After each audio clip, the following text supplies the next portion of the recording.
Hi, welcome or welcome back to the Books Are Everywhere. Welcome to another vlog. We are going to Glasgow in this one.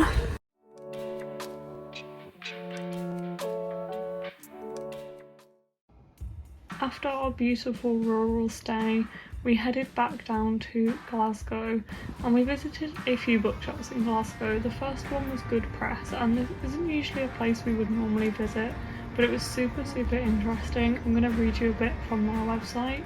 So they are a workers' cooperative that is dedicated to the promotion, distribution and production of independent self-published printed matter. And they're also a bookshop, events and gallery space, and a risograph printers and bookmaking studio.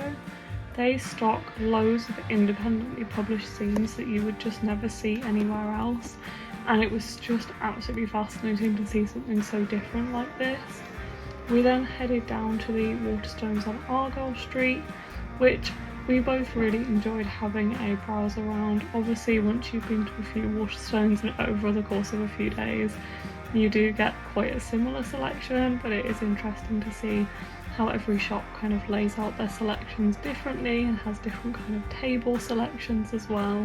We also then went to Stereo, which was a vegan kitchen and music venue for dinner, and the next day it was quite rainy and we wandered through the city to a few different bookshops again. The first one being the Oxfam second-hand bookshop, which is on the Royal Exchange Square next to Glasgow Museum of Modern Art. And this one was such a cute shop, just tucked away in the corner there. It had really beautiful window illustrations on the window for Pride, and inside it was just such a cosy little shop with a really nice selection of books. It felt like they had crammed a lot into the space here. There was a load of different genres and a really nice selection, and I just really liked the layout of this shop, and it just felt like it was really nicely designed in a really cosy and relaxing space to browse. The next place we headed to was Forbidden Planet, and I loved browsing Forbidden Planet.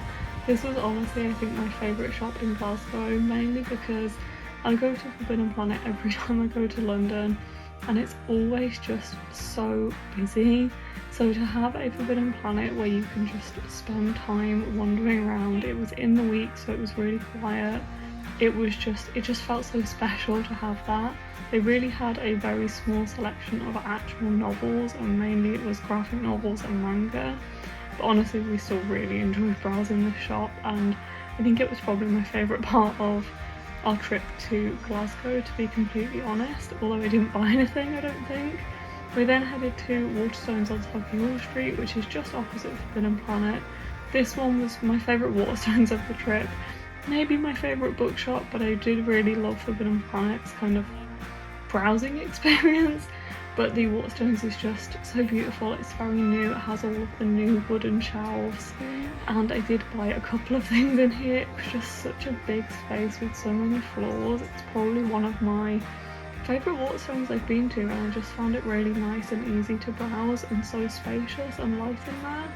Found a couple of the luminaries, and I also bought Once Upon a K-pop as well, and it was just such a pretty space.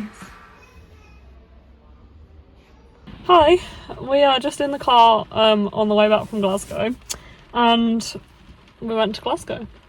She saw, which was good. It was a very different vibe from Edinburgh. Yeah, I liked Glasgow. But yeah, it was a very different, but very like more, I think, our kind of shops.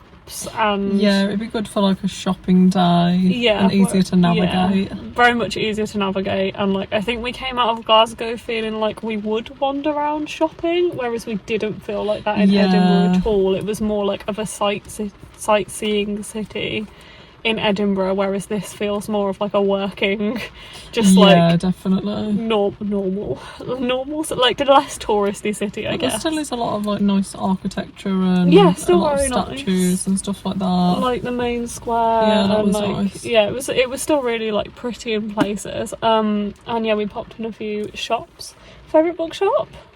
I feel like they had different vibes. We went to Good Press yesterday, which was very out of our comfort zone. It was more of a typography, like an actual printing press that they have in there, as well as like a bookshop that sold a lot of like non-fiction typography stuff, and a lot of zines that you would never see for sale outside of like the person's own social media or website or whatever. So that was like, it was out of our comfort zone, and we didn't buy anything. It was cool to explore. Really cool to like look through. Really interesting to look through the all the zine sort of things and the little collections. And you said there was a lot of like university like students work. That's what it felt like. Yeah, it felt like it was just like all the uni students work. Yeah. It was like that's where it went. Yeah, and it's nice that there's like a place for that. Yeah. The Oxfam Bookshop was cute. I did buy a book from the Oxfam Bookshop, which is actually on, oh god, I can't remember the name of the square. Royal Exchange Square, I think it's called, where the feels right. Glasgow Art Museum, I think it was, that was on there. Yeah.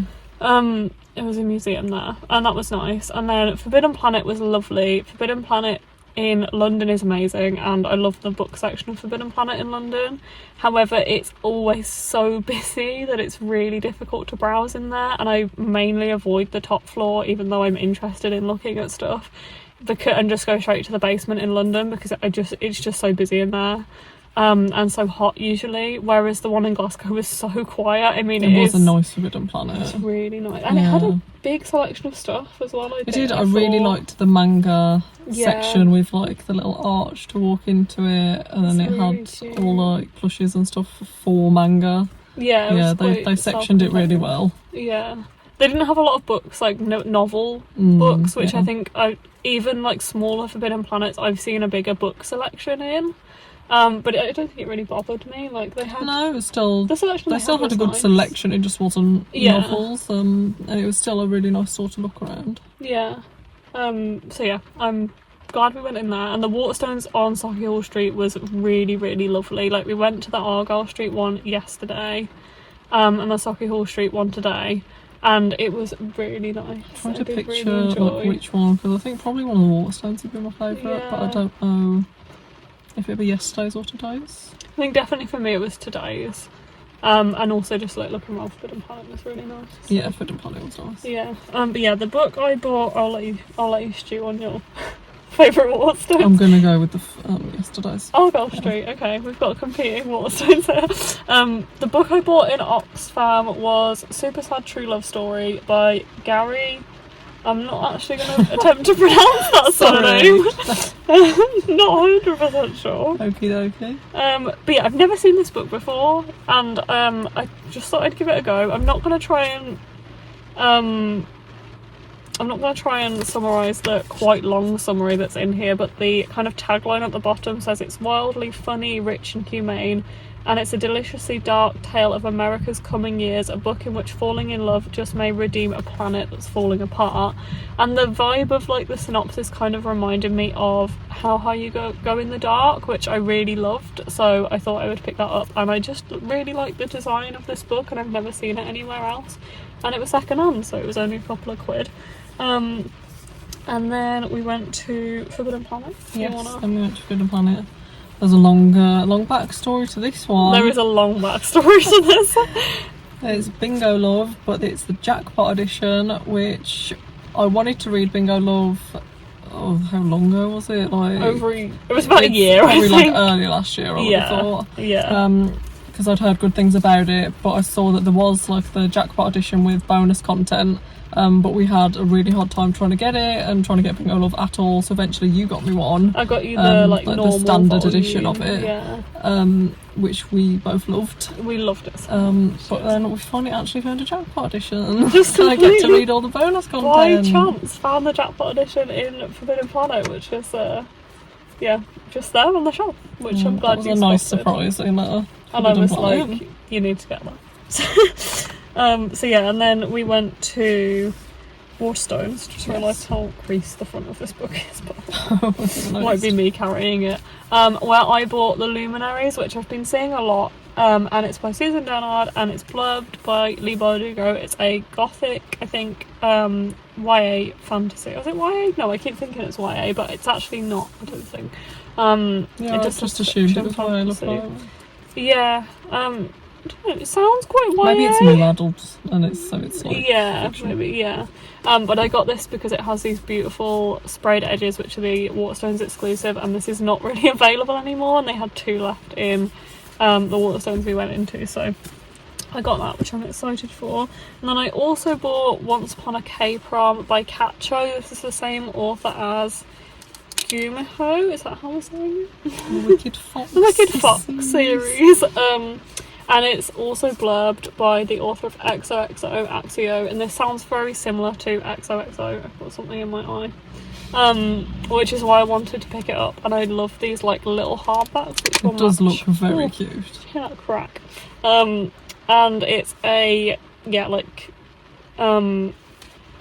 K-drama romance, I think. I think it's a romance between a... Oh no, hang on. It's actually a K-pop superstar who shows up at somebody's house.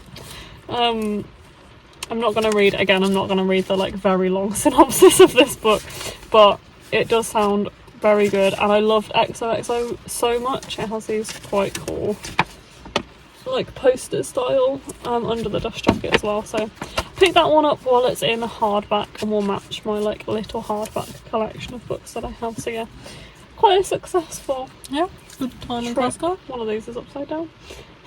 And you got bingo, love. So yeah, I got bingo, love. Yeah, quite an enjoyable Glasgow experience. I hope you enjoyed all the clips of the shops, and thank you for watching this video. So yeah, I'm gonna head off now and finish this video here, and we are heading home. So I hope you've enjoyed this video and all 3 parts of the Scotland tour that we've done. So if you do want to watch either of those, they will already be up on my channel, and I'll try and remember to link them down below. But we did Edinburgh and we did like a rural cozy getaway in the middle, so I hope you enjoy those videos if you do want to check them out, and I will see you in another one. Bye.